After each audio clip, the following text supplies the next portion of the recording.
तो दोस्तों, अगर आपके घर में भी बहन है, माँ बेटी है, ठीक है, तो आप इस वीडियो को लास्ट तक जरूर देखिए, क्योंकि जो मैं आज बताने वाला हूँ वो एक सच्ची घटना है। और उस सच्ची घटना से आपको कुछ ऐसा सीखने को मिलेगा कि आप अपनी बेटी, अपनी बहन, अपनी माता, इन सारी चीज़ों की सुरक्षा कर सकते हैं, आप सतर्क रह सकते हैं।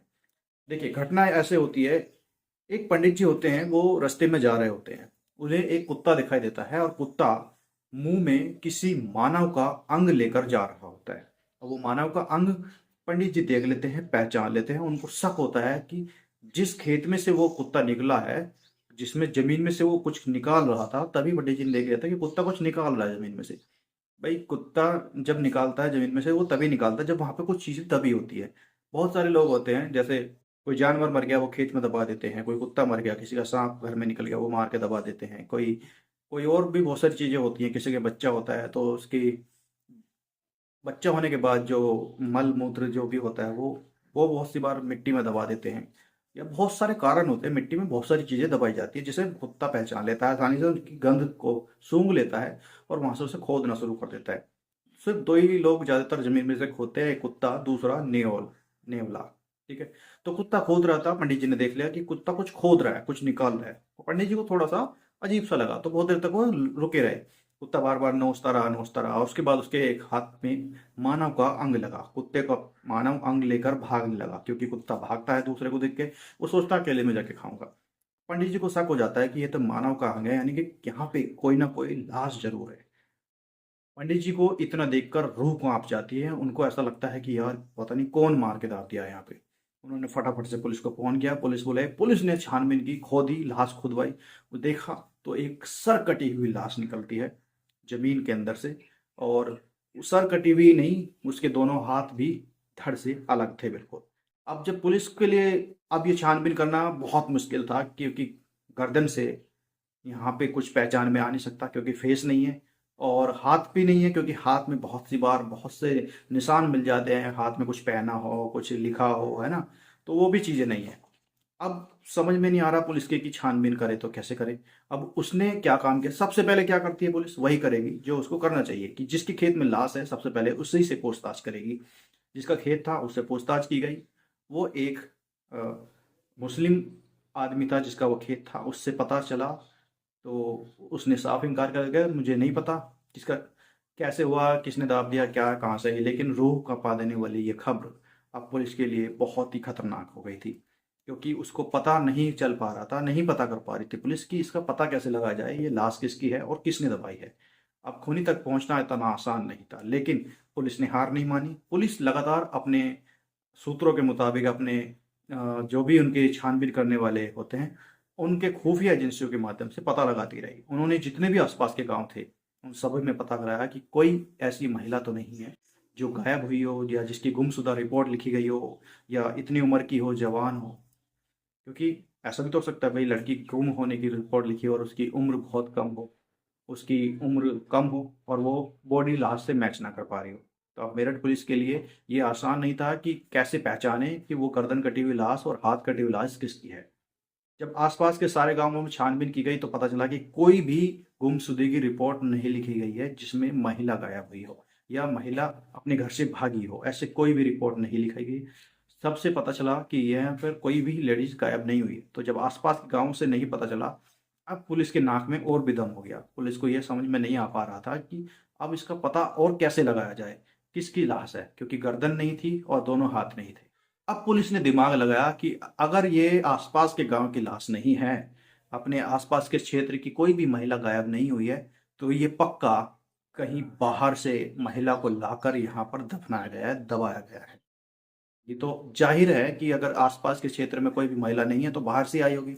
लेकिन बाहर से कहाँ से आई होगी, इतना बड़ा भारत है और कौन लाया होगा, ये बहुत बड़ा सवाल था। लेकिन कहते हैं ना, कानून के हाथ से कोई बच नहीं सकता, चाहे आप पताल में क्यों ना घुस जाए। आज की स्थिति ऐसी है हमारे देश में। आज कानून और भी ज्यादा एक्सपर्ट हो चुका है। आज उसके पास बहुत सारी सुविधाएं हैं कि आपको कहीं से भी ढूंढ कर निकाल लेगी। अब पुलिस ने दिमाग दौड़ाया कि अगर आप बाहर से आई है तो वो कहाँ से आई है। ऐसे में उसने काम क्या काम किया, जिसका खेत था उस गांव के जितने भी युवा या आदमी बाहर काम करते थे, नौकरी करते थे, उन सबकी डिटेल निकाली। तो पता चला कि लगभग बहुत सारे लोग काम करते हैं। अब पुलिस के दिमाग में एक सवाल और भी था कि अगर हम अपने इस गांव की पता कर रहे हैं बाहर की और इसमें कोई सुराग नहीं मिला, और हो सकता है कि आसपास के गांव का ही कोई व्यक्ति बाहर जॉब करता हो और उसका हो, तो ऐसे में पुलिस ने अपना काम जारी रखा और जितने भी आसपास के गांव के लोग थे उन सब की ड्रिल निकाली कि ये बाहर कौन कौन काम करता है। ये काम एक दिन में नहीं हुआ था, ये 2 दिन में नहीं हुआ था। इस काम को करते करते, डिटेल को निकलवाते निकलवाते कम से कम 6 महीने निकल चुके थे। लेकिन केस अभी भी बरकरार था। पुलिस की नाक में दम था कि वो लाश आई तो किसकी है, क्यों आई, कहाँ से आई, कैसे मारा, क्यों मारा, किसने दफनाया, क्या कारण था। तो पुलिस के पास डिटेल आई और उनमें से एक व्यक्ति निकल कर आया। जब उसमें से एक व्यक्ति निकल कर आया, वो एक मुस्लिम युवक था, जिसका नाम मैं गुमनाम कर देता हूँ। मुस्लिम युवक था। वो पंजाब के जलंधर में काम करता था। पंजाब के जलंधर में जब छानबीन की गई, क्योंकि पुलिस ने जितने भी बाहर के युवा या जितने भी आदमी काम कर रहे थे उन सभी के थानों में, क्षेत्र में पता कराया कि वहाँ कोई गुमशुदा औरत या गुमशुदा लड़की की रिपोर्ट तो नहीं लिखी गई है। क्योंकि तो पुलिस ने छानबीन अपनी जारी रखी और एक युवक हाथ लगा, जिसका जो मुस्लिम युवक था, और वो पंजाब के जलंधर में जॉब करता था। वहीं पर जॉब करते करते पुलिस को उसने बताया कि पुलिस वो जॉब करता था और वहीं पे एक लड़की की, जो कि हिंदू लड़की थी, उसकी मुलाकात हुई। वो बीकॉम में पढ़ती थी लड़की और लड़का जॉब करता था। लड़का भी सुंदर था, लड़की भी सुंदर थी। दोनों में अट्रैक्शन हुआ, किसी भी तरह का से हो सकता है ना। वो कहना मुश्किल है, हो सकता है वो ऑटो में मिले हो सकता है वो लड़की को रास्ते में बीच में मिला हो, या कैसे मिला ये वही जानता है। तो उसकी मुलाकात हुई। लड़की को उस मुस्लिम युवक ने अपना नाम अमन बताया, है ना। अमन बताकर वो मुस्लिम युवक उसके साथ में दोस्ती का हाथ बढ़ाने लगा, क्योंकि वो जानता था कि अगर मैं अपना असली नाम बताऊंगा, मुस्लिम नाम बताऊंगा, तो ये शायद मुझसे बात नहीं करेगी और ये मुझसे मेरे जाल में नहीं फंसेगी। तो उसने अमन नाम बताकर हाथ में कलावा बांधना शुरू कर दिया। यानी कुछ कुछ ऐसे सिम्टम्स बना ले जिसको लड़की को लगे कि ये वाकई में हिंदू है। जैसे हाथ में कलावा बांध लिया, है ना। गले में कभी कभी उससे मिलने जाता तो माला वाला डाल लेता हिंदू धर्म की, ताकि उसको लगे कि हाँ ये हिंदू ही है। तो लड़की को अपने सबसे पहले दोस्ती के जाल में फंसाया, उससे दोस्ती की, उसका एक दो बार ऑटो वोटो में किराया भी दिया, साथ में जाने लगा। एक दो बार वापस कॉल करके आने लगा कि आपका स्कूल कैसे चल रहा है, बातचीत होनी शुरू हो गई। एक दो बार कैफ़े वैफ़े पे घूमने गया, कॉफ़ी गया। जाहिर सी बात है, कोई भी फ्री में खिला रहा है लड़की को तो उसके पीछे कोई मकसद तो ज़रूर होगा। लेकिन लड़की को वो मकसद नहीं दिखाई दे रहा था, क्योंकि उसको एक तो लगता था कि हिंदू धर्म है, ऊपर से लड़की की आदत अच्छी लगी, ऊपर से वो जॉब भी करता है ना। तो कोई जॉब करने वाला लड़का हो और अच्छा दिखता भी हो और उसको प्यार से बात भी करता हो और उसको अच्छा व्यवहार करता हो, तो शायद आई थिंक किसी ना किसी लड़की का अट्रैक्शन जरूर आ ही जाएगा। तो वही हुआ, उस लड़की का उस पे दिल आ गया। दोनों का आपस में प्यार, मतलब प्रेम वाला संबंध बन गया, प्यार हो गया। दोनों की बात इतनी गहराई तक पहुंच गई कि दोनों शादी करने के लिए उतारू हो गए। अब अमन को समझ में आ गया कि वह अगर असली नाम से शादी करेगा तो ये लड़की भी नहीं करेगी और इसके घर वाले तो बिल्कुल भी नहीं करने देंगे। तो लड़के ने कुछ ऐसा जाल चलाया कि लड़की को कहा कि चलो अब हम नई ज़िंदगी शुरू करते हैं, मेरे पास जॉब है, मैं अपनी दूसरी कंपनी में ट्रांसफ़र करा लूँगा और वहाँ भी जॉब कर सकता हूँ। अगर ये कंपनी में नहीं करेगी तो मैं किसी ना किसी जगह पे ट्रांसफ़र करके वहाँ जॉब ढूँढ लूँगा। मैं पढ़ा लिखा भी हूँ, तुम भी बीकॉम कर चुकी हो, और आगे भी पढ़ाई जारी कराऊँगा मैं तुम्हारी, और अच्छे से एक नई ज़िंदगी शुरू करेंगे। तो अपने पास उसने ऐसा फँसाया, धीरे-धीरे बात करते-करते लड़की को ऐसा कर दिया कि अगर हम साथ में नहीं रह पाएँगे, मैं तुम्हारे बिना मर जाऊँगा यार, ये हो जाएगा, वो हो जाएगा, और तुम्हारे घरवाले मुझसे कभी शादी नहीं कर पाएँगे। लड़की के दिमाग में वो प्यार वाला भूत घूम रहा था, तो वो भी समझ गई कि हाँ, शादी तो नहीं कर पाएँगे ऐसे, है ना? तो वो सारी चीज़ें लड़के ने बता दिया कि मैं मेरठ का रहने वाला हूँ और मैं वहीं हम वहीं चलेंगे, वहीं जाके अपना रहेंगे, नई ज़िंदगी की शुरुआत करेंगे। अब लड़की को लगा कि बीकॉम तो हो ही गया है, शादी की उम्र हो रही है, चलो शादी करते हैं, भागने की प्लानिंग बनाई पूरी।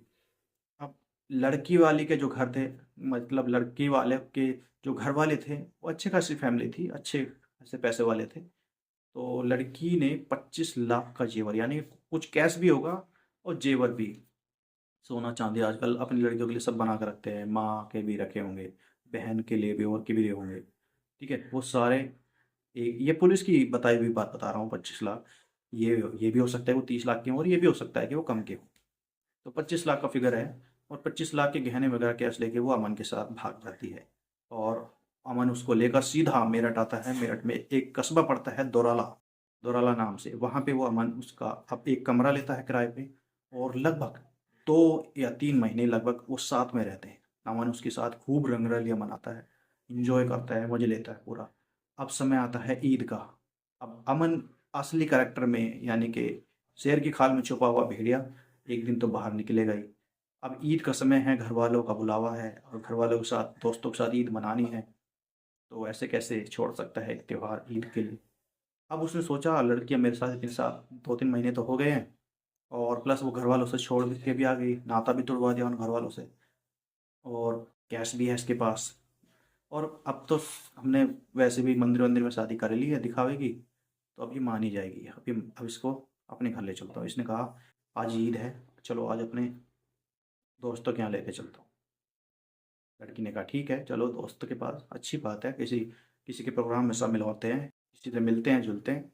लेके गया, देखा, पता चला तो वह अमन का घर था, ना कि दोस्त का, क्योंकि अमन के वहाँ पे फ़ोटो भी लगे थे, है ना। और जो मिलने जुलने वाले थे उसी के सामने उसको भाईजान, बेटा, ये वगैरह कह के बुलाया गया, पुकारा गया। तो उसने सबसे रूबरू करवाया उस लड़की को कि ये है, इसका नाम ये है, वो, और ये तुम्हारी भाभी है उससे। लड़की के लड़की ने मास्क लगा रखा था उस समय पे। लड़के के कान सनक गए कि ईद के पूरे दिन उस उन दोनों की आपस में लड़ाई हुई, बहस हुई। तुमने मुझे अमन बताया, तुम तो मुस्लिम हो, तुम तो ये हो, और तुम मुझसे झूठ बोल कर लाए हो, मैं तुम्हारे लिए अपना पूरा घर बार छोड़ के आई हूँ, मैं तुम्हारे लिए पता नहीं क्या क्या करके आई हूँ। मैंने अपनी पढ़ाई भी छोड़ दी, अपने दोस्त रिश्तेदार सबको छोड़ के तुम लात मार के तुम्हारे साथ आ गए, तुमने मेरे साथ इतना बड़ा धोखा किया, तुम हिंदू बन कर आए और तुम मुस्लिम हो, ये हो। वो भी कहता रहा कि अरे कुछ नहीं होता, ये होता है, हिंदू मुस्लिम सब एक होते हैं, मैं तुम्हारे साथ हूँ, मैं तुमसे प्यार करता हूँ, कोई बात नहीं। मैंने इसलिए बताया क्योंकि अगर तुम, मैं सही सही सही बता देता तो तुम मुझसे शायद प्यार नहीं करती, शादी नहीं करती, मैं तुम्हें बहुत पसंद करता हूँ, प्यार करता हूँ, ये करता हूँ। तो ये बहुत सारी बात उसने बनाई, और ये पूरी रात पूरे दिन तक मतलब लड़ाई बहस होती रही। आखिर में लड़की ने सोचा कि अब तो मुझे सच का पता चल ही गया है, अब ये यहाँ से मैं निकलना भारी है मेरा इसकी फैमिली से। एक बार ये यहाँ से चुपचाप निकल जाए, मैं से यहाँ से निकल जाऊँ, और फिर उसके बाद अपने घर चली जाऊँगी, चाहे कैसे भी करके घर वालों को तो मैं मना ही लूँगी। और घर वाले मान ही जाते हैं, कोई लड़की बेचारी पछता के आएगी तो मान ही जाएंगे, और क्या करेंगे। तो लड़की ने भी अपना दिमाग पूरा चलाया था कि अगर ऐसे भागी तो शायद खतरा है जान को। लेकिन लड़का भी उसके इरादे को भाग गया था। उसने क्या काम किया, बातों ही बातों में, क्योंकि ईद पे बहुत सारे पकवान बनाते हैं मुस्लिम, तो उसने एक कोल्ड ड्रिंक में बहुत सारी नींद की गोली मिलाई, क्योंकि हैवी डोज के कारण नींद की गोली उससे बेहोश हो जाती है। पी के कोल्ड ड्रिंक पिला दी उसको, पहला फुसला के पी ली, उसने भी सोची कोल्ड ड्रिंक तो पीनी है, भूख लग रही है, पी ली, नींद आ गई, उसको पता ही नहीं है मैं कहाँ हूँ। ठीक है। उस लड़की ने एक हाथ पर अमन लिखा आया हुआ था, क्योंकि प्यार मोहब्बत करने के चक्कर में लड़कियां पड़ जाती हैं, तो सबसे पहले नाम वगैरह, टैटू वगैरह ये लिखवाती हैं। तो उस लड़की ने अपने हाथ पर लिखवाया था अमन, और एक हाथ पर लिखा हुआ था अपना नाम। ठीक है, क्योंकि उसको इतना नहीं पता था कि ये मुस्लिम है। तो दोनों हाथ पे लिखा हुआ था, दोनों हाथ पे पहचान थी। अब आप समझ सकते हैं सारी गहराइयों को। अब ऐसे में लड़की 25 लाख का जेवर और कैश लेकर आती है, वो रूम पे ही रखा रहता है। अब अमन, जो मुस्लिम युवक है, वो अपने घर वालों के साथ मिलकर एक प्लानिंग बनाता है, जिसमें उसकी भाभी, उसका भाई, उसकी माँ, उसका बाप, उसकी बहन शामिल होते हैं। वो प्लानिंग बनाता है कि 25 लाख का कैश है इसके पास, मतलब 25 लाख का सामान है, सोना चांदी जेवरात जो भी है, बहुत पैसे होते हैं। 25 लाख रुपए, अच्छी सी सेटलमेंट, अपना अच्छा सा घर बना सकते हैं या कहीं अलग रह सकते हैं। घर वालों को भी लालच आ गया। लेकिन ये भाग जाएगी, क्योंकि इसको समझ में आ गया, और ये मुझसे लड़ेगी और गायब हो जाएगी, भाग जाएगी, या पुलिस को बुला लेगी जाके, और मेरा भंडा फूट जाएगा। और जो हमारा लव जिहाद वाला सिस्टम है वो भी कामयाब नहीं हो पाएगा, क्योंकि वह युवक ऐसे संगठन से जुड़ा हुआ था जो ये ट्रेनिंग देता था कि हिंदू लड़कियों से शादी करो और ज़्यादा से ज़्यादा मुस्लिम युवा, मुस्लिम जनसंख्या फैलाओ। मैं ये नहीं कह रहा हूँ कि हर मुस्लिम इन सारी चीज़ों से जुड़ा होता है या हर मुस्लिम एक जैसा होता है। अगर कोई भी मुस्लिम भाई मेरे ये वीडियो देख रहा है तो अपने दिल पर मत लेना, क्योंकि मैं हर एक मुस्लिम को नहीं कह रहा हूँ, क्योंकि मुस्लिम मेरे भी दोस्त हैं, बहुत सारे मुस्लिम दोस्त हैं, और वो बहुत अच्छा व्यवहार करते हैं। और ऐसा भी नहीं है कि बेकार मुस्लिम नहीं मिले मुझे, उस तरह के मुस्लिम भी मिले हैं जैसा मैं बता रहा हूँ, लेकिन अच्छे मुस्लिम भी हैं, ऐसा नहीं है। तो उसका सिस्टम था, उसके दिमाग में पला हुआ ये फितूर था। अब उसने क्या काम किया, उस लड़की को उठाकर ऐसे ही, क्योंकि जाहिर सी बात है मुस्लिम है तो ये ठेली रेड़े, है ना, छोटी मोटी गाड़ी ये रखते ही हैं। किसी न किसी फल वल बेचते हैं, कोई सब्जी, कोई कबाड़ा काम करता है, तो इनके पास ये सारी चीज़ें होती हैं। इसने अपने दोस्त के साथ प्लानिंग की, है ना, इसका दोस्त इसमें शामिल था। इसने अपने दोस्त के साथ उठाया उस लड़की को और वहाँ खेत में ले गया, जहाँ बिल्कुल सुनसान था, वहाँ आसपास कोई भी नहीं रहता था, कोई भी ऐसी कॉलोनी वलोनी नहीं थी। ठीक है, वहाँ एक मंदिर था, उसके थोड़े से दूर पे जाके खेत था। अब वहाँ पे खेत पे ले जाके पहले तो उन्होंने गड्ढा खोदा। बारिश का मौसम था, हल्की हल्की बारिश पड़ रही थी, गड्ढा खोदा। और उसके बाद गड्ढा खोदने के बाद उसको लाश को पहले, सबसे पहले उसका गर्दन फाड़ दी लाश की। अब आप सोच सकते हैं, एक तेज धार हथियार से सबसे पहले बेहोश लड़की जो जिंदा है, एक बेहोश लड़की की, हिंदू लड़की की गर्दन काट दी जाती है, उसको एक तरफ दिया जाता है सर को।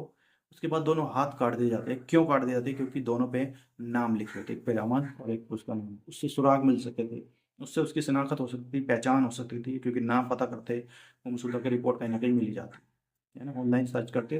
तो आजकल सॉफ्टवेयर ऐसे होते हैं पुलिस के पास, नाम से चीज़ें निकल के आ जाती हैं, इस नाम से हाँ ये वहाँ पर गायब है तो लड़की।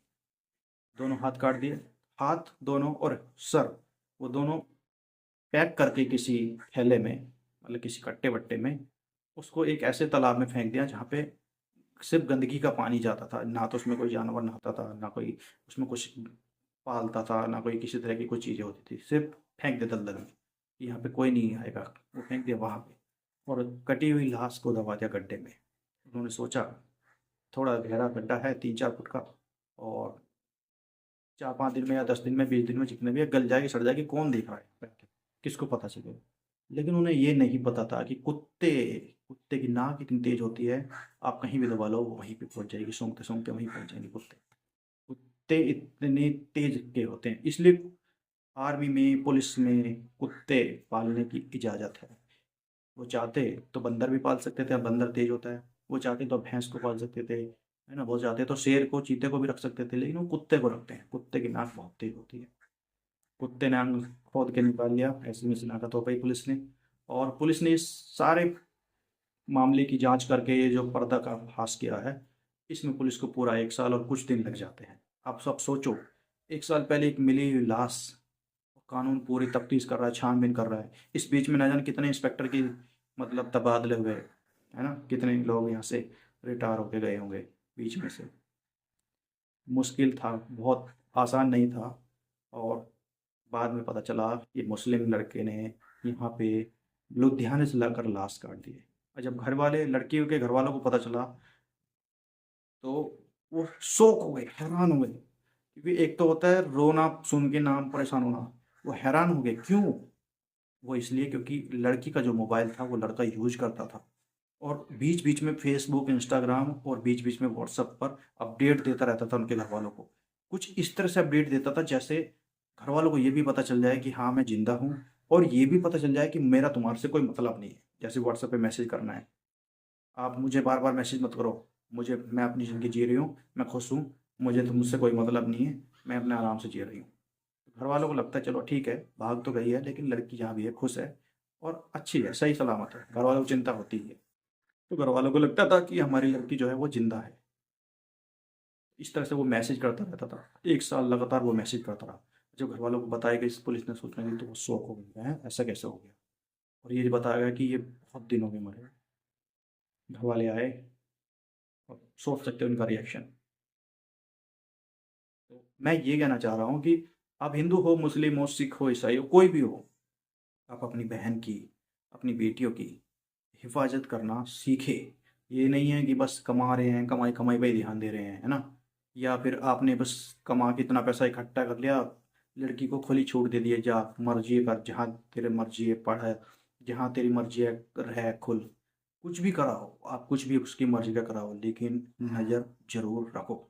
नज़र रखो, आप किसी भी तरह से नज़र रखो। भाई हो तो आपका फ़र्ज़ बनता है अपनी बहन की रक्षा करना, इसलिए वो रक्षाबंधन पर आपको राखी बांधती है। आप बाप हो तो आपका फ़र्ज़ बनता है अपनी बेटियों का ध्यान रखना, क्योंकि बेटी बचाओ बेटो पढ़ाओ ये अभियान ऐसे ही सफल नहीं होगा, क्योंकि इसमें सरकार हम लोगों के सहयोग से इस मिशन को सफल कर पाएगी। तो मेरा मकसद ये है कि ये वीडियो अगर आपको अच्छी लगी है तो प्लीज़ दोस्तों के साथ शेयर कीजिए, उन लोगों के साथ शेयर कीजिए जिनके पास बहन है, बेटी है, और वो खासकर जवान है, स्कूल कॉलेज में जाती है। ध्यान रखिए, स्कूल कॉलेज में वो कितने दोस्तों से मिलती है, उसके कौन कौन दोस्त हैं, लड़के कितने दोस्त हैं, लड़कियां कितने दोस्त हैं। स्कूल में कौन कौन टीचर है, वो सारी चीज़ें आपको पता होनी चाहिए। स्कूल के नंबर भी होने चाहिए, है ना। ये सारी चीज़ें कब आती है, ट्यूशन कहाँ जाती है, उस ट्यूशन में कितने लोग पढ़ाते हैं, वो टीचर कहाँ का है जो पढ़ा रहा है, वो कौन से गांव का है। ये सारी चीज़ें फ़र्ज आपका बनता है कि आप अपनी बहन बेटी की रक्षा करें। ये केस जितना सुनने में आसान लग रहा है, इतना आसान था नहीं। दोस्तों, अगर आपको मेरी वीडियो पसंद आई है तो एक कमेंट करके बता सकते हैं, और आप हिंदू मुस्लिम के इस लव जिहाद के मामले में क्या कहना चाहते हैं वो भी बता सकते हैं। नमस्कार, bye, take care, love you, जय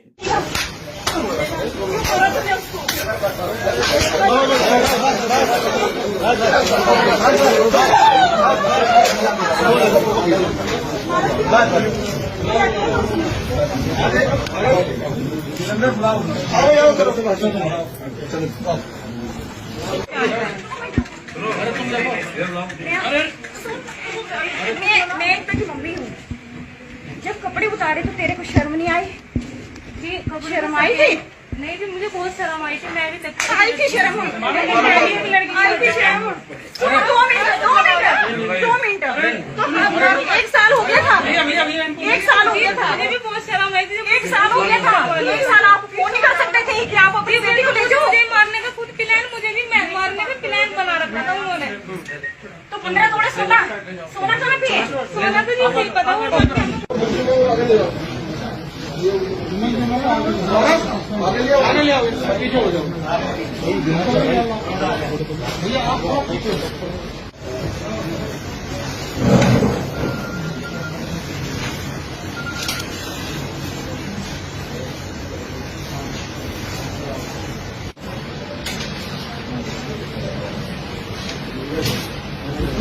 रेशमा को बुला लो। रेशमा